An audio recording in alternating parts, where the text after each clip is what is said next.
പാർട്ട്നേഴ്സിനെ പറ്റി എന്നെ പറ്റി ചർച്ച പ്രസ് മീറ്റ് അല്ലല്ലോ, എന്റെ ബുക്കിംഗ് പറയുന്ന പ്രസ് മീറ്റ് അല്ല, സിനിമയെ കുറിച്ച് അല്ലേ പറയൂ. ഈ പാർട്ട്നേഴ്സ് എന്ന് പറയുന്നത് ഒരു ഹേസ്റ്റ് ക്രൈം ജോണറിൽ വരുന്ന സിനിമയാണല്ലോ. അപ്പൊ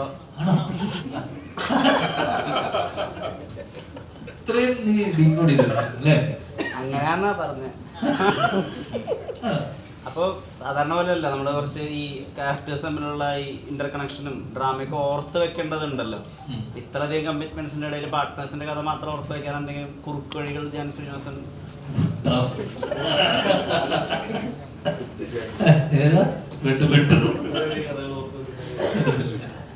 അത്രയധികം കഥകളൊന്നും ഓർത്ത് വെച്ചിട്ടില്ല, നല്ല പ്രശ്നം വരും.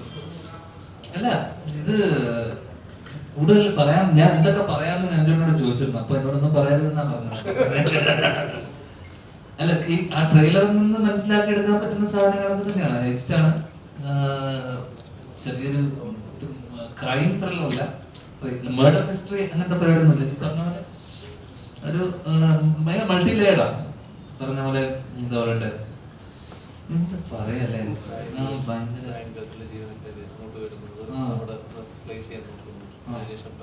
കണ്ണൂർ സ്കോട്ട് റൈറ്റർ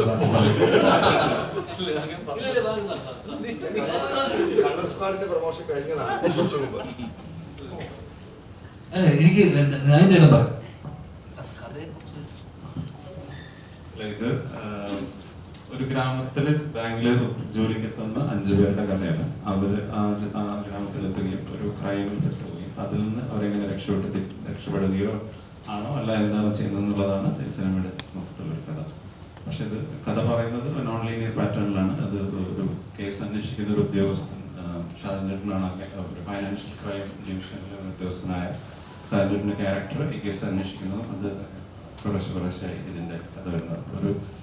ഒരു സീക്രട്ട് ത്രില്ലർ എന്ന് പറയാൻ പറ്റില്ല. പക്ഷെ നിങ്ങൾ മലയാളത്തിൽ അങ്ങനെ ഈ തരത്തിലുള്ളൊരു ജോണർ വന്നിട്ടില്ല. ഇത് ഹൈസ്റ്റ് ത്രില്ലറാണോ എന്ന് ചോദിച്ചാൽ അങ്ങനെ പറയാൻ പറ്റില്ല. പക്ഷെ ഒരു എന്താ പറയാ, ഈ തരത്തിൽ ഒരു ത്രില്ലർ സിനിമകളും ഇപ്പൊ നിങ്ങൾ മണി ഹേസ്റ്റ് അങ്ങനെയുള്ള കുറെ സിനിമകൾ ഇപ്പൊ നെറ്റ്ഫ്ലിക്സിലൊക്കെ വരുന്ന പോലത്തെ സിനിമകളൊക്കെ ഇഷ്ടപ്പെട്ട ആൾക്കാർക്ക് അതിന്റെ അതുപോലത്തെ ഒരു ജോണർ സിനിമയാണെന്ന് പറയാം. ഈ ഷൂട്ടിങ്ങുകളിൽ ധ്യാൻ ശ്രീനിവാസൻ എന്ന അത്ഭുത പ്രതിഭ എനിക്ക് പരിചയപ്പെടാൻ അങ്ങനെ അവിടെ വെച്ചാണ് ധ്യാൻ ശ്രീനിവാസൻ എന്ന തുറന്ന പുസ്തകത്തിന്റെ ഒരു കോപ്പി എനിക്ക് കിട്ടിയത്.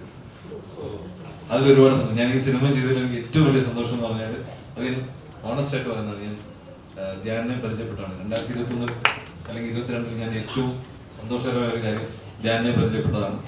അതുപോലെ തന്നെ കൊല്ലപ്പള്ളി അതിന്റെ ബാക്കി പത്രമൊക്കെ നടന്നുകൊണ്ടിരിക്കുന്നത് ഞാൻ കൊടുക്കുന്നുണ്ട്.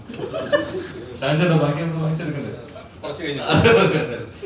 അപ്പോ അങ്ങനെ നമ്മൾ ഒരുപാട് ഒരു 10-40 ദിവസം കൊണ്ട് നമ്മൾ ഒരുപാട് എൻജോയ് ചെയ്ത ഒരു സിനിമയാണ്. ആ ഒരു സൗഹൃദം നല്ലൊരു സുഹൃത്തുക്കളാണെന്നുള്ളത് ഈ സിനിമ വരുന്നുണ്ട്. അത് നിങ്ങൾ എല്ലാവരും കണ്ട് സ്വീകരിക്കുന്നു.